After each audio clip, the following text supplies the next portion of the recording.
বিসমিল্লাহির রহমানির রহিম। আশা করি প্রিয় শিক্ষার্থীরা ভালো আছে। আজকে আমরা বাংলাদেশের ইতিহাস, ভাষা ও সংস্কৃতি পরিচয়ে history of Bangladesh language culture and identity আমরা প্রথম চ্যাপ্টারের আজকের লেকচারে আমরা প্রথমত একটু জানার চেষ্টা করি আমাদের প্রশ্ন প্যাটার্নটা কীভাবে হয়। প্রশ্ন প্যাটার্নটা এবার তোমাদের পরীক্ষা হবে যে 12টা প্রশ্ন থাকবে, 12টা প্রশ্ন থাকবে, উত্তর করতে হবে 8টা প্রশ্ন। তো এই সব বিষয়ে প্রিপারেশন নেওয়া সহজ, তবে কোন প্রশ্নগুলো পড়বো প্রথমত সেগুলোই আমাদের কোথা থেকে পড়বো এগুলো আইডেন্টিফাই করা কঠিন, এবং পরবর্তীতে খুব সুন্দরভাবে আরও পিডিএফ দেওয়া হবে।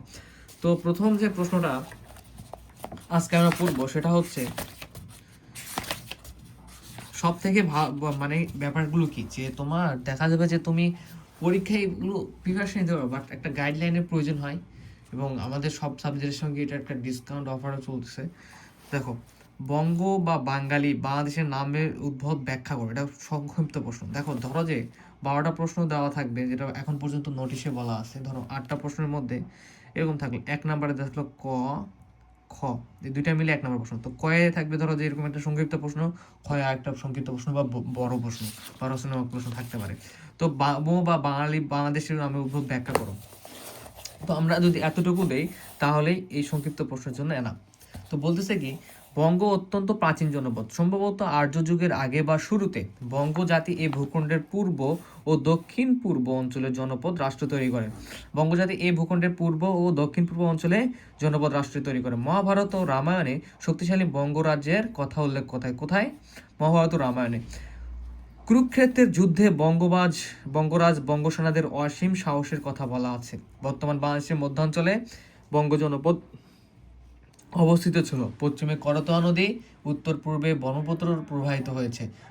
বৃহত্তর বগুড়া, পাবনা, ময়মনসিংহ জেলার পশ্চিমাঞ্চল, ঢাকা, ফরিদপুর, কুষ্টিয়া ও বৃহত্তর কুমিল্লা ও নোয়াখালীর কিয়দংশ নিয়ে বঙ্গ গঠিত হয়েছিল। এখানে যারা বসবাস করতো তাদের বঙ্গ জনগোষ্ঠী বলা হতো। বঙ্গ থেকে এই বাঙালি জাতির উৎপত্তি ঘটেছিল। তাহলে তোমরা যদি এই প্রশ্নটা পরীক্ষায় আসে যে বঙ্গ বা বাঙালি বাংলাদেশে বা বাংলাদেশ নামের উদ্ভব কিভাবে ব্যাখ্যা করো, তাহলে তোমরা বলতে পারবা যে বঙ্গ থেকে বাঙালি নামের উদ্ভবটা কিভাবে হয়েছিল। ঠিক আছে, তো ধীরে ধীরে আমি এটার জন্য তোমাদের সুন্দর পিডিএফ একটা দেবো পরবর্তীতে। এখন এতটুকু পড়ো।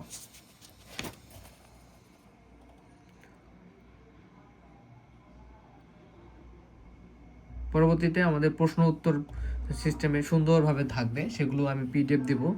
এখন যেখান থেকে যতটুকু পড়তে বলি সেগুলো তোমরা পড়ে রাখো।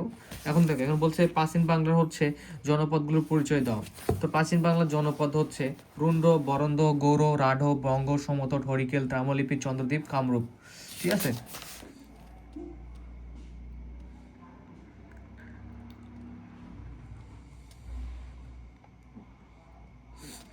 তো যদি বলে এটা সংক্ষিপ্ত প্রশ্নের জন্য, যে তাহলে তোমরা কি করবা? অবশ্যই আমরা যদি সংক্ষিপ্ত প্রশ্ন দেই তাহলে আমরা এখানে লিখব যে প্রাচীন বাংলার জনপদগুলোর পরিচয় নিম্নে দেওয়া হলো।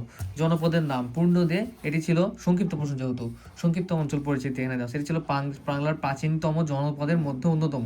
বগুড়া, রাজশাহী, রংপুর, দিনাজপুর জেলার কিছু অংশ নিয়ে এই জনপদ গঠিত ছিল। এর রাজধানী ছিল পূর্ণবর্ধন বা পূর্ণনগর, যা বর্তমানে মহাস্থানগড়। বগুড়ার মহাস্থানগড় আই অব্দে সকলে অনেকেই চিনো তোমরা, এটা প্রায় আমার এলাকার কাছাকাছি। তাহলে কি প্রাচীন বাংলা প্রাচীনতম, এটি ছিল বাংলার প্রাচীনতম জনপদগুলোর মধ্যে অন্যতম, সেটা হচ্ছে পুন্ড্র। এটা কি কিনে গঠিত? বগুড়া, রাজশাহী, রংপুর, দিনাজপুর জেলার কিছু অংশ নিয়ে গঠিত। এর রাজধানী ছিল বন্দর বা পূর্ণনগর, যেটাকে আমরা মহাস্থান বলি। এবার বরন্দ, পূর্ণর পর বরন্দ।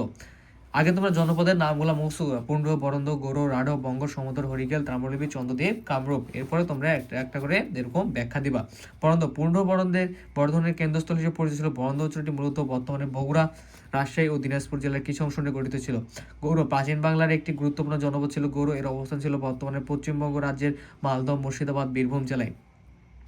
ঠিক আছে, তাহলে বরন্দটা কি? যে বরন্দটা হচ্ছে পূর্ণবর্ধনের কেন্দ্রস্থল মানে কি মহাস্থানগড়, যেটা নামে পরিচিত। এর কেন্দ্রস্থল হিসেবে পরিচিত বরন্দস্থল। বগুড়া, রাজশাহী ও দিনাজপুর জেলার কিছু অংশ নিয়ে এটা আবার গঠিত। পূর্ণতাও বগুড়াশির উপর দিনাজপুর দিয়ে গঠিত কিছু অংশ। এরপরে বরন্দটা হচ্ছে বগুড়া, রাজশাহী ও দিনাজপুর। যেমন বরন্দ এক্সপ্রেস, বরন্দ ট্রেন রয়েছে, এই ট্রেনের কথা বলতে ট্রেন যাচ্ছে বরেন্দ্র ট্রেন, এটা হচ্ছে কি উত্তরাঞ্চল বিশেষ করে। গৌড়, প্রাচীন বাংলার একটি গুরুত্বপূর্ণ জনপদ ছিল গৌড়। এর অবস্থান ছিল বর্তমানের পশ্চিমবঙ্গের রাজ্য কোথায়? এর অবস্থানটা কোথায় ছিল? গৌড়ের যে মুর্শিদাবাদ বীরভূম জেলায়। আচ্ছা, এরপরে আছে রাঢ়, এটি দুটি অংশে বিভক্ত ছিল, উত্তর রাঢ় এবং দক্ষিণ রাঢ়। বর্তমান পশ্চিমবঙ্গ রাজ্যের বর্ধমান, বাঁকুড়া, মেদিনীপুর, বীরভূম জেলার কিছু অংশ নিয়ে এই রাঢ় গঠিত ছিল। এরপরে আছে হচ্ছে বঙ্গ, এটাও প্রাচীন বাংলার একটি গুরুত্বপূর্ণ জনপদ বঙ্গ। এর অবস্থান ছিল বাংলাদেশের দক্ষিণ ও দক্ষিণ পূর্বাঞ্চলে। বঙ্গের সমতল, বাংলাদেশের কুমিল্লা, ফরিদপুর, নোয়াখালী অঞ্চল নিয়ে সমতল জনপদ গঠিত। তোমরা এগুলো সুন্দরভাবে পড়ে নেবা। এই সমতলটা কি? কুমিল্লা, ফরিদপুর, নোয়াখালী। তো এই এলাকার কেউ থাকলে অবশ্যই কমেন্ট করবা। হরিকেল, এটি ছিল প্রাচীন পূর্ববঙ্গের একটি জনপদ। ধারণাগর বর্তমান সিলেট অঞ্চল ও চট্টগ্রাম বিভাগের কিছু অংশ নিয়ে হরিকেল গঠিত। এটা কি? প্রাচীন পূর্ববঙ্গের একটা জনপদ, যেটা বর্তমান সিলেট আর চট্টগ্রাম বিভাগ নিয়ে হরিকেলটা গঠিত। এগুলো তোমাদের সাথে পাশাপাশি চাকরি প্রিপারেশনের যে এমসিকিউ রয়েছে সেটার জন্য তোমাদের কাজে দিবে। তাম্রলিপ্ত, এটি ছিল একটি প্রাচীন বন্দর শহর ও জনপদ। বর্তমান ভারতের পশ্চিমবঙ্গ রাজ্যের মেদিনীপুর জেলার তমলুক শহরটি ছিল তাম্রলিপ্ত। বর্তমান ভারতের পশ্চিমবঙ্গ রাজ্যের মেদিনীপুর জেলার তমলুক শহরটি ছিল তাম্রলিপ্ত লিপ্ত। ঠিক আছে। এরপর চন্দ্রদ্বীপ, বর্তমান বাংলাদেশের বরিশাল অঞ্চলকে কেন্দ্র করে চন্দ্রদ্বীপ জনপদ গড়ে উঠেছিল।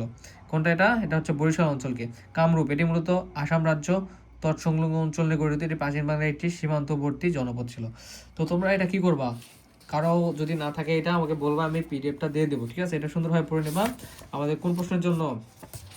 প্রশ্ন নাম্বার 2, প্রাচীন বাংলার জনপদগুলোর পরিচয় দাও। এবার শশাঙ্ক কে ছিলেন? আমরা আজকে 3টা প্রশ্ন পড়ব। শশাঙ্ক কে ছিলেন আমরা একটু দেখার চেষ্টা করি। আর যদি শশাঙ্ক, এই যে শশাঙ্কর পরিচয়টা আমরা দিব এখান থেকে, শশাঙ্ক কে ছিলেন প্রশ্ন যদি হয়। বর্তমান পশ্চিমবঙ্গের মুর্শিদাবাদ বীরভূমকে কেন্দ্র করে প্রাচীন গৌড় রাজ্যের অভ্যুদয় ঘটে। সপ্তম শতকের শুরুতে কাকে পশ্চিমবঙ্গের মুর্শিদাবাদ ও বীরভূমকে কেন্দ্র করে প্রাচীন গৌড় রাজ্যের অভ্যুদয় ঘটে। সপ্তম শতকের শুরুতে 606 খ্রিস্টাব্দে শশাঙ্ক গৌড় রাজা হন। তিনি সমুদ্র বিস্তৃত গৌড় রাজ্যের বিস্তার ঘটান। তিনি নিজেকে গৌড়েশ্বর পরিচয় দিতেন। তিনি তার রাজ্য সীমানা পশ্চিমে বারাণসী, পূর্বে কামরূপ রাজ্য পর্যন্ত কি করেন? বিস্তৃত করেন। এরপর গৌড় একটি সমুদ্রশালী রাষ্ট্রে পরিণত হয়। শশাঙ্ক একজন সুশাসক ছিলেন। তিনি কৃষিভিত্তিক অর্থনীতির উন্নয়নের উদ্যোগ নেন। তার আমলে তাম্রলিপ্ত বন্দর গুরুত্ব লাভ করে। তিনি 637 সালে কি করেন? তার মৃত্যুর পর যোগ্য শাসকের অভাবে গৌড়ে বিশৃঙ্খলা গোটা বাংলায় নেমে আসে অন্ধকার যুগ। প্রায় 100 বছর বাংলার ইতিহাসে যে অরাজকতা ও নেতৃত্বের শূন্যতা সৃষ্টি হয় তাকে তো তোমরা এটা দিবা। শশাঙ্ক কি বলছে? প্রশ্ন বলছে যে শশাঙ্ক কে ছিলেন। তো তোমরা এই যে এখান থেকে যদি পরিচয়টা দাও, যে এখান থেকে যদি শশাঙ্ক একজন সুশাসক ছিলেন, তার কি ছিলেন, এখানে তিনি কি করেছেন, এই ব্যাপারটা এখান থেকে দিলেই তোমাদের উত্তর হয়ে যাবে। এখন আরেকটা হচ্ছে মার্শনাই কি কি বলছো? বিশৃঙ্খলা। মার্শনাই কি? বিশৃঙ্খলা। ঠিক আছে, এটা আমরা অনেক আগেতেই পড়েছিলাম স্বাধীন বাংলাদেশ সভ্যতার প্রশ্নে, যে মার্শনাই বলতে কি বুঝি আমরা? বিশৃঙ্খলা। তো এই মার্শনাইয়ের এখানে বর্ণনা দেওয়া রয়েছে যে শশাঙ্কের মৃত্যুর পর বাংলায় বিশৃঙ্খলা নৈজার যুগের শুরু, মোটামুটি 650 থেকে 750 খ্রিস্টাব্দ। খুব সুন্দরভাবে পড়তে হবে কিন্তু, আসলে যাতে লিখতে পারো। বুঝতে পেরেছো বন্ধু? এবং শতকের বেশি মধ্যে গৌড়ের ইতিহাস খুবই অস্পষ্ট। এই সময় হর্ষবর্ধনের মৃত্যু এবং বাংলায় রাজনৈতিক বিশৃঙ্খলা অর্জনতা দেখা দেয়। তার মন্ত্রীরা বলপূর্বক তার রাজ্য দখল করে নেয়। চৈনিক দ্রুত ওয়াং ইয়ান যে সে অভিযাত্রার পর তিব্বতের ক্ষমতার রাজা সংসাং গ্যাম্পো কয়েকটি অভিযান পরিচালনা করেন। 7 শতকের দ্বিতীয় বাংলা দুটি নতুন রাজ্যের রাজবংশ আবির্ভাব ঘটে, গৌড় ও মগধে। পরবর্তী গুপ্ত বংশ বঙ্গ ও সমতটে এই খড়গ বা রাজবংশ। কিন্তু এই দুটি রাজবংশের কোনোটাই বাংলায় শক্তিশালী শাসন প্রতিষ্ঠা করতে সক্ষম হয়। আর শশাঙ্কের মৃত্যুর পরবর্তী 100 বছর বাংলায় কোনো স্থায়ী সরকার ছিল না বললেই চলে। সমগ্র অভ্যন্তরীণ কলহ কন্দলের চিহ্ন বিচ্ছিন্ন এবং বৈদেশিক আগ্রহণ প্রদর্শিত হয়েছে। গোপালের উত্থানের আগে খ্রিস্ট 8 শতকের মাঝামাঝি সময়ে রাজনৈতিক অবস্থাকে পাল আমলের একটি লিপিতে মার্শনাই বলে উল্লেখ করা হয়েছে। এই রাজকতা অনুযায়ী মধ্যে পাল বংশের প্রতিষ্ঠা গোপালের আবির্ভাব হয়। পাল তাম্র শাসনে উল্লেখ পাওয়া যায় যে গোপালের উল্লেখিত অরাজক অবস্থা অবসান ঘটে। তো এতটুকু দিলে আমাদের মর্শনের ব্যাপারটা ক্লিয়ার হয়ে যাবে। তো যারা আমাদের একাডেমির বইটা ফলো করো তারা সুন্দরভাবে এই 4টা পড়ে নেবা। আর কারো যদি না থাকে বলবে, আমি পিডিএফ ভার্সনটা দিয়ে দেবো। ঠিক আছে, এগুলো প্রিপারেশন এরকমই। আমাদের কোর্সে যারা ভর্তি হয়েছে, কোন প্রশ্নগুলো পড়তে হবে, কীভাবে পড়তে হবে, সাজেশন পাবে এবং গাইডলাইন পাবে, পাশাপাশি পরীক্ষা দিতে পারবে। এবং আমরা একটা পরীক্ষার আগে স্পেশাল পিডিএফ দেবো। এখন কোনগুলো প্রশ্ন পড়তে হবে সেগুলো অবশ্যই দেখে দেওয়া হচ্ছে, খুব সুন্দরভাবে পড়বে এবং পড়া শেষে অবশ্যই গ্রুপে জানাতে হবে। ধন্যবাদ। আসসালামু আলাইকুম।